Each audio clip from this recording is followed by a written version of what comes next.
තෙරුවන් සරණයි පින්වත් සියලු දෙනාටම. ඉතින් උදෑසනම නෙත ගැටුණු දර්ශනයක් තමයි මගේ මේ ඔයාලට මේ දක්වන්නේ. සසරේ භයානක බව. ඔබත් මමත් මේ යන සසර ගමනේ මේ වගේ ජීවිත ලබලා, තිරිසන් ජීවිත ලබලා කාගේවත් පිළිසරණක් නැතුව මැරිලා යන අවස්ථා කොච්චරනම් තිබිලා ඇද්ද? ඉතින් මේ උතුම් මනුෂ්‍ය ජීවිතයක් ලැබුණ වෙලාවෙත් මේ තිරිසන් ජීවිතයකට යන්න නම්, പ്രേත ජීවිතයකට යන්න නම්, සතර අපාවාසී ජීවිතයකට යන්න නම් මේ ජීවිතය ගත කරන්නේ මම අහන්නේ මේ දුර්ලභව ලැබුණු මේ මිනිසත් භවයේ ඵලය කිම? ඒ නිසා වහ පින්වතුනි, මේ සෙල්ලමක් නෙමෙයි. ඇතරම මේ මනුස්ස ජීවිතය ගෙවිලා යනවා. කල්පනා කරලා බලන්න. දැන් ඔයා ඉන්න වයස මේක අහන කෙනා කවුරු වුණත් ඒ වයස් මට්ටම් වල ඉන්නේ. ඒකට මෙතෙක් කාලේ ජීවිතේ ගත වුණා.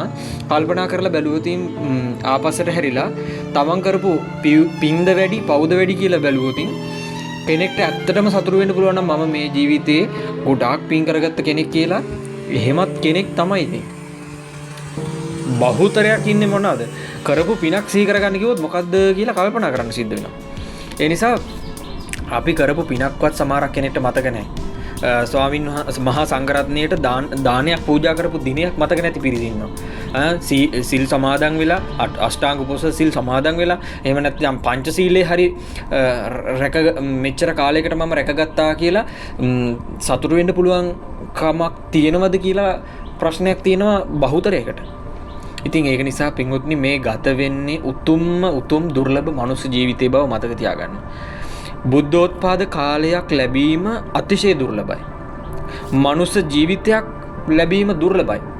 ඒතකොට බුද්ධෝත්පාද කාලයක මනුස්ස ජීවිතයක් ලබනවා කියන එක එය ඉතාමත් දුර්ලභ කාරණයක්. ශ්‍රී සද්ධර්මයක් අහන්න ලැබෙනවා කියන එක දුර්ලභයි. සත්පුරුෂ ඇසුර දුර්ලභයි. ඉතින් මේ දුර්ලභ කාරණා ලබන්න පුළුවන් මේ වෙලාවේ පැවිදි ජීවිතයක් ලබනවා කියන එක දුර්ලභයි. ෂණ සම්පatti ලබනවා කියන එක දුර්ලභ කාරණා. ඉතින් මේ ෂණ සම්පත්තිත් ලබාගෙන හොඳට මනසක් දිනනවා, යම් කිසි දෙයක් කල්පනා කරලා තේරුම් ගන්න පුළුවන්. ඉතින් මේ ගත වෙන ජීවිතයේ කාලා බීලා විනෝද වෙන කටයුත්ත විතරක් ජීවිතේ ප්‍රධාන කටයුත්ත කරගෙන ඉන්න එපා. මේ ගෙවි යන මොහොතින් මොහොත, තප්පරෙන් තප්පරේ, දවසින් දවස ආයුෂ කෙලවර වෙනවා. ඉතින් කුසල් දහම් සම්පාදනය කරගන්නත් මහන්සි වෙන්න, කැප වෙන්න.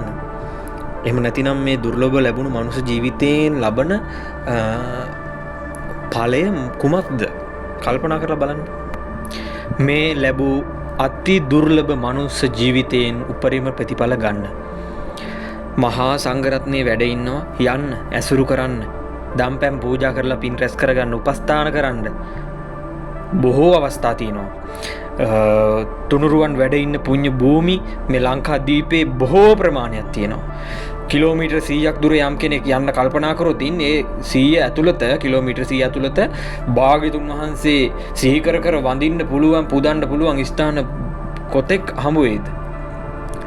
කිලෝමීටර් 100 ඇතුළත හමු වෙයි සමහරක් වෙලාවට ස්ථාන, සමහරක් විට 100කට වඩා ඒ අතුරු මාර්ග වලින් ගිහිල්ලා හෝ වේවා 100කට වඩා මුණ ගැසේ. ඒ තරම් වටින පුණ්‍ය භූමියක්.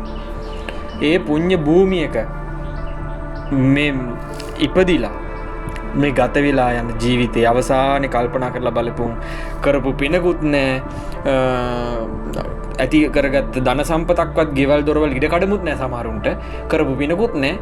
කාලා බීලා විනෝද වෙලා දුරාචාරයේ හැසිරීලා අවසානයේ වයසට ගිහිල්ලා තාත් කවුරුත් නැහැ, සමහරකට දරුවෙක්වත් නැහැ සලකන්න. ඉතින් අවසානයේ මැරිලා යනවා දුකසේ, නැත්තම් පීඩාවෙන්, බොහෝ කල්පනාකාරී ජීවිතයක් ගත කරමින් පීඩාවෙන් ඉඳලා ලෙඩ දුක් හැදිලා මැරිලා යන ජීවිතයකටපත් වෙන්න පුළුවන්.